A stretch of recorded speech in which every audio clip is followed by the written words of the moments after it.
नील उसका नाम था। वह बहुत सवाल करता था, पर कभी ऊंचे स्वर में नहीं, बस धीरे से, अपने आप से। एक दिन उसकी खिड़की पर एक पंछी बैठा। नील ने पूछा, तू हर दिन आता है, तुझे मेरी खिड़की क्यों पसंद है? पंछी ने कुछ नहीं कहा। उसी दिन नील की डायरी में एक लाइन उभरी, जिसे तुम हर दिन देखना चाहो वो लौट आता है। नील रोज सोचता था, दुनिया इतनी अलग क्यों लगती है सबको। मम्मी को बारिश अच्छी नहीं लगती, पर मुझे उसमें कहानियाँ सुनाई देती हैं। पापा कहते हैं दुनिया खतरनाक है, पर मैं उसमें दोस्त देखता हूँ। एक दिन उसने आईने से पूछा, क्या सबको एक ही ब्रह्मांड मिलता है?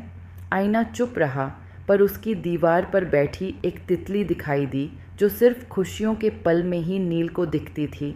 उसने अपनी डायरी में लिखा, शायद दुनिया एक कागज़ है और हमारा मन एक ब्रश, जो जैसा चाहे वैसा रंग भरता है।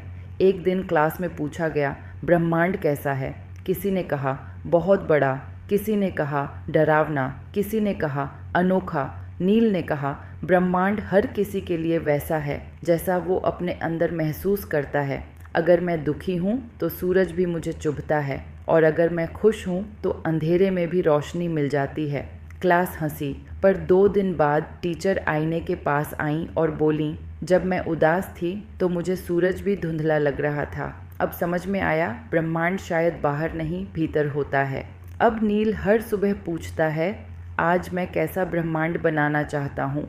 कभी रंगीन सोचता हूँ तो लोग मुस्कुराते हैं, कभी खुद में सिमटा होता हूँ तो दुनिया सन्नाटे जैसी लगती है।